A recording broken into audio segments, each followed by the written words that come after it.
Que la gracia y la paz de Dios sea con cada uno de ustedes, mis queridos hermanos de este grupo edificados y amigos de la palabra de nuestro Dios. Bien, queridos hermanos, les saluda su hermano en Cristo, Marcos Tejeda, desde México. Siguiendo, hermanos, el lema mensual, las bienaventuranzas bíblicas por la obediencia, en su segunda parte. El día de hoy, hermanos, hemos de reflexionar el tema titulado Bienaventurado el hombre que guarda el sábado.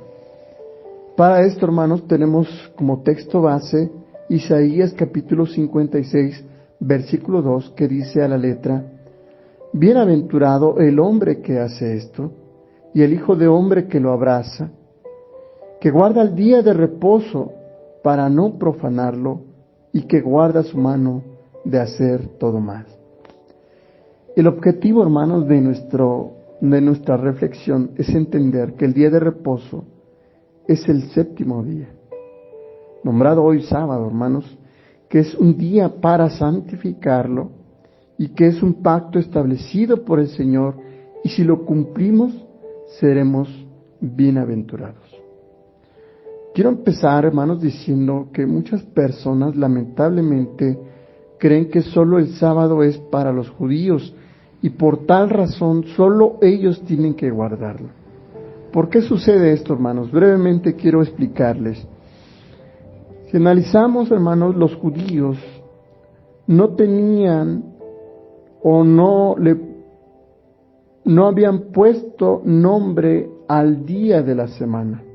Para ellos, hermanos, era el 1, 2, 3 y así consecutivamente hasta el 7. Entonces, hermanos, ¿de dónde salió la semana de los 7 días? Bien, la respuesta, hermanos, la encontramos en Génesis capítulo 2, versículo 1.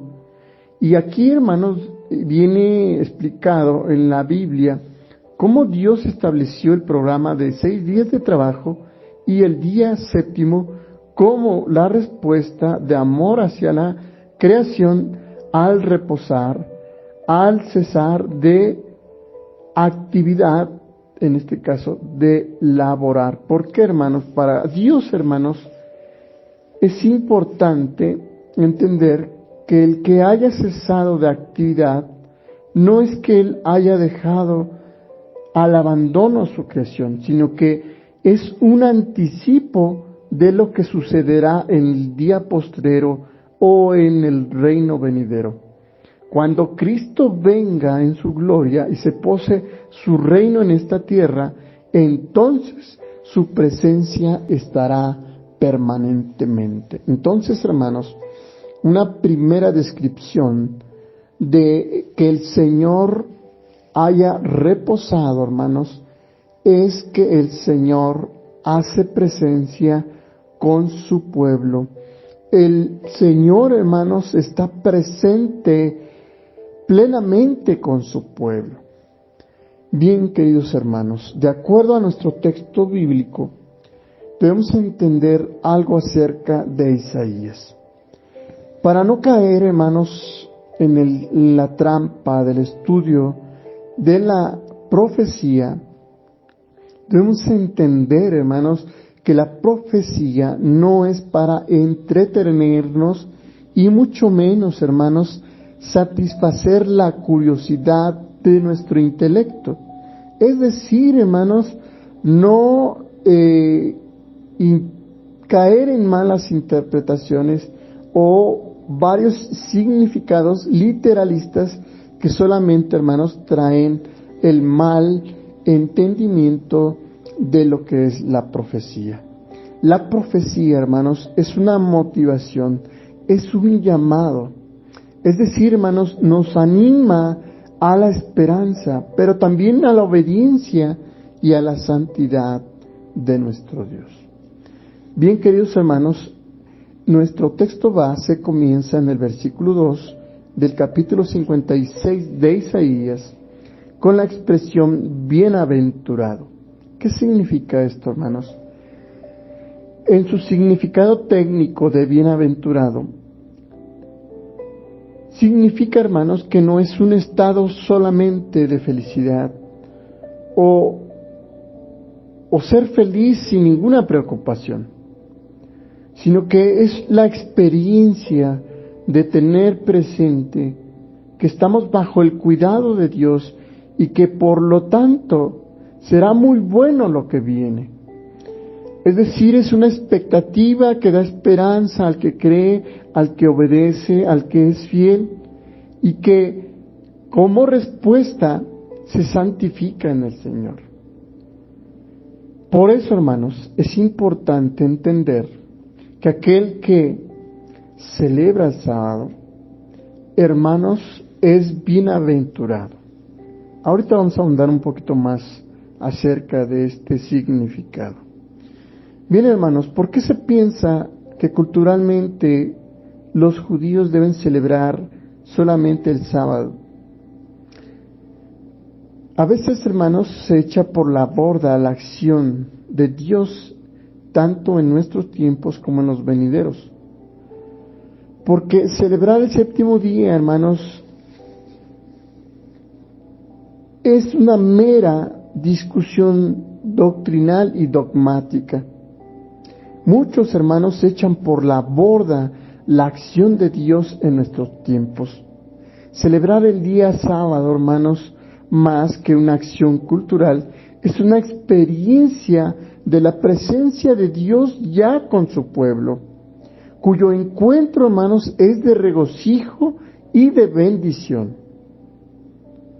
Es cierto, hermanos, que los judíos lo ven más culturalmente y también como una acción obligatoria y quizá rutinaria, pero es porque han perdido la expectativa de la institución divina al nombrar desde el inicio nuestro Dios en la creación como el día de reposo, es decir, el día séptimo. Es importante, hermanos, entender que celebrar el día sábado o el séptimo día, hermanos, de reposo, significa, hermanos, una experiencia de la presencia de Dios con su pueblo, cuyo encuentro es de felicidad, es de regocijo, es de alegría, es de bendición, es, hermanos, totalmente de libertad. También, hermanos, se ha escuchado y se ha promulgado en nuestros tiempos que el día de reposo, hermanos, es el día domingo. Quiero comentarles, hermanos, que alrededor del siglo IV y V de nuestra era, también guardar el día de reposo fue para el día domingo. Esto, hermanos, el poder estudiarlo lleva mucho tiempo y mucho más poderlo explicar, porque sería, hermanos, ahondar en la historia del cristianismo. Pero solo puedo resumir, hermanos, que el domingo fue impuesto, hermanos, como día de reposo por razones culturales y estratégicas de esa época. Y quiero poner este ejemplo. Al ver, hermanos, el imperio gobernante, que los cristianos dedicaban más el día domingo para pasarla en familia, para descansar, para visitar las cavernas. Hoy en nuestros días serían los bares, los antros. Entonces, en ese tiempo, hermanos, quisieron instituir el día domingo como el día de reposo, como ese día sabático, para que guardasen ese día y poder asistir a la congregación y poder cumplir con el pacto de Dios establecido.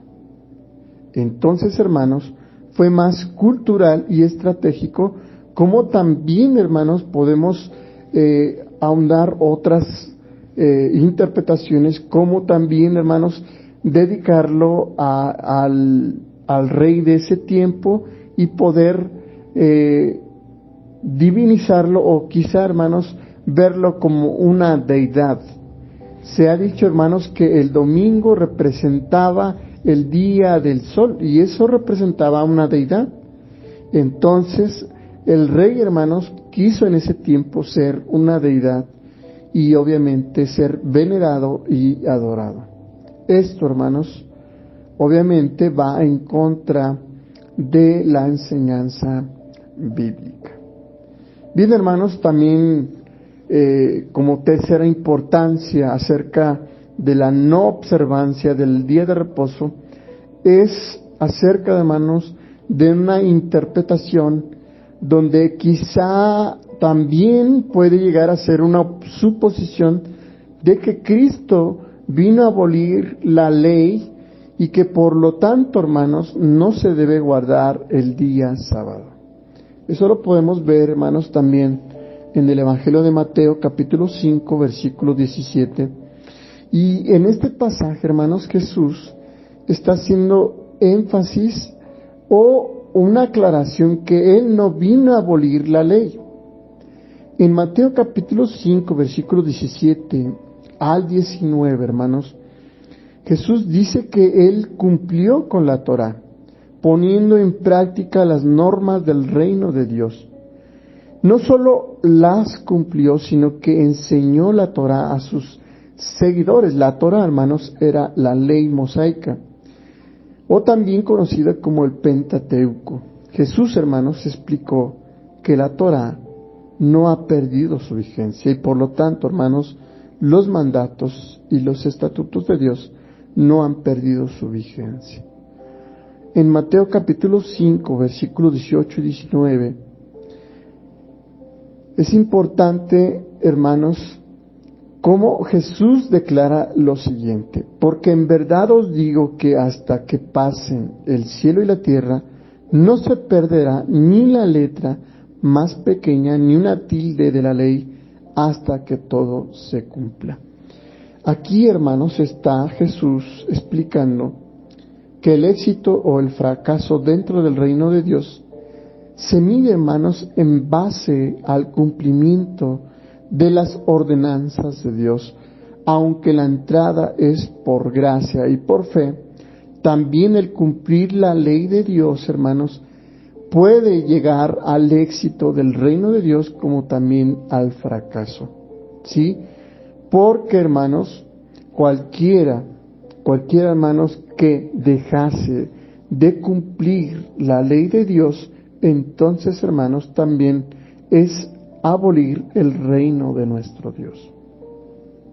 En Mateo 5:19 nos dice que cualquiera pues que anule uno o solo de estos mandamientos, aun de los más pequeños, y así lo enseñen a otros, será llamado muy pequeño el reino de los cielos, pero cualquiera que los guarde y los enseñe, éste será llamado grande en el reino de los cielos.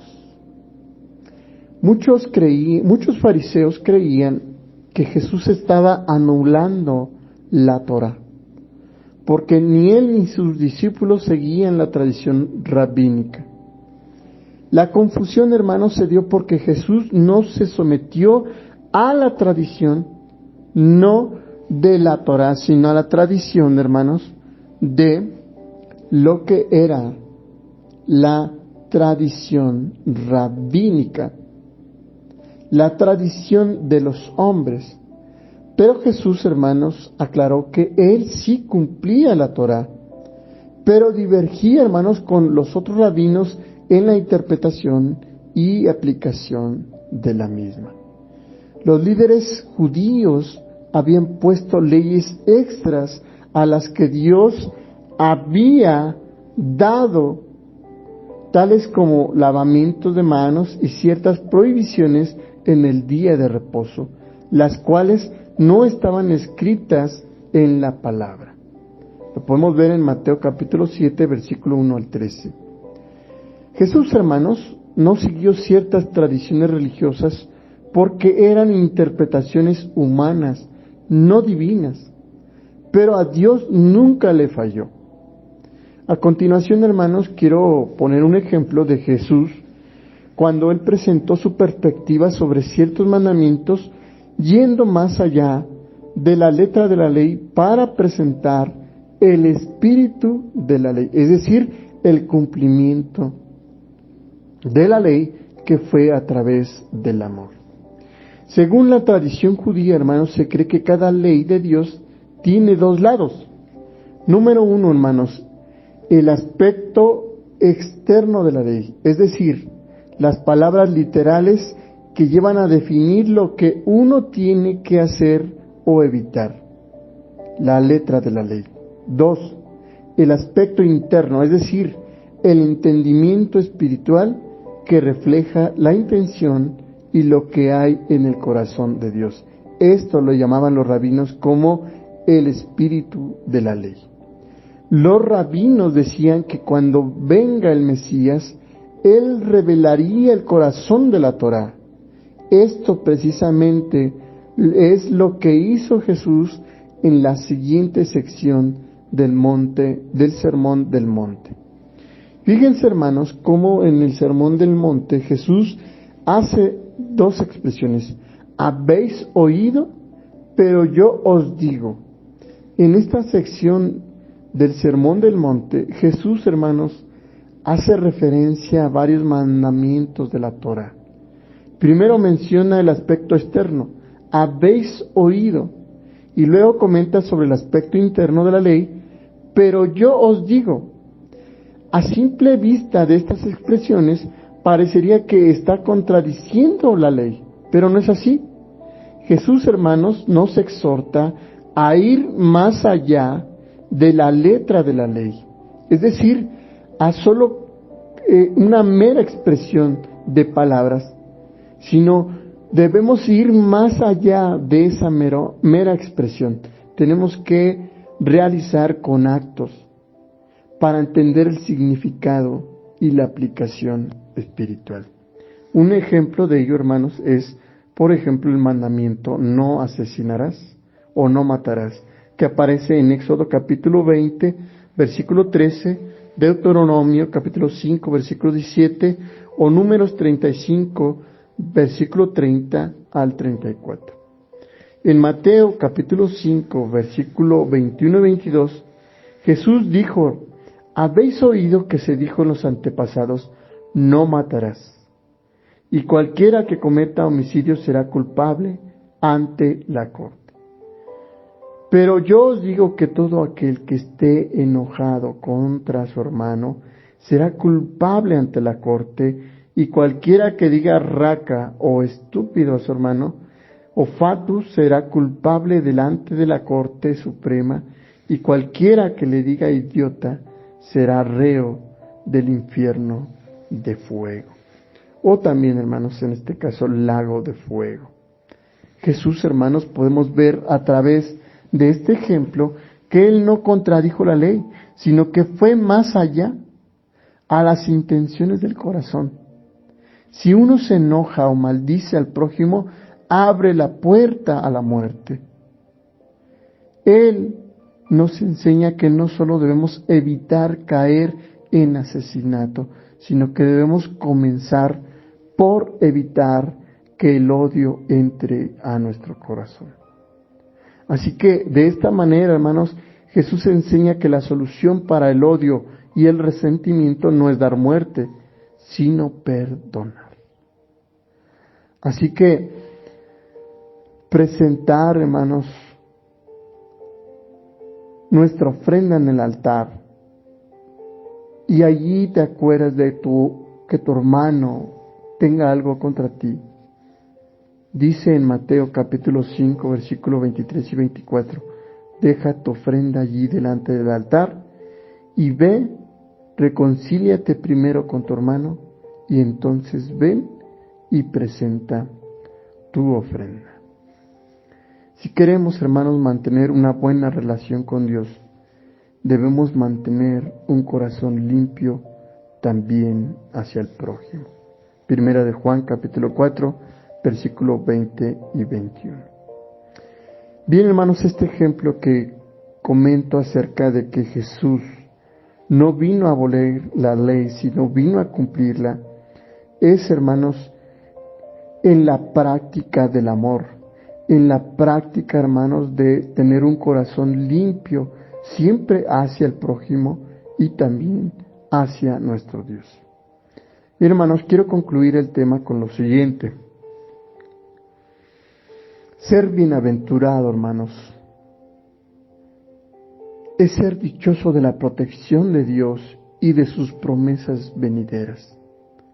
Quien permanezca en fidelidad, en obediencia, pero sobre todo en lo que Dios hará en su tiempo venidero, y sobre todo de restaurar a todo creyente y manifestarse en el Señor con poder y gloria, es celebrar, hermanos, el día séptimo, como ha sido constituido desde el principio de la creación. Esta celebración, guardar, hermanos, es la experiencia o es experimentar a Jesús en una relación de intimidad y comunión con nuestro Señor. Pues sólo así, hermanos, el verdadero sábado de Dios es Jesucristo mismo.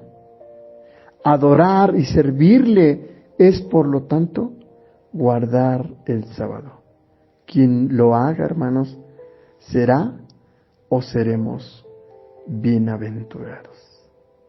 Bienaventurado el hombre que guarda el sábado.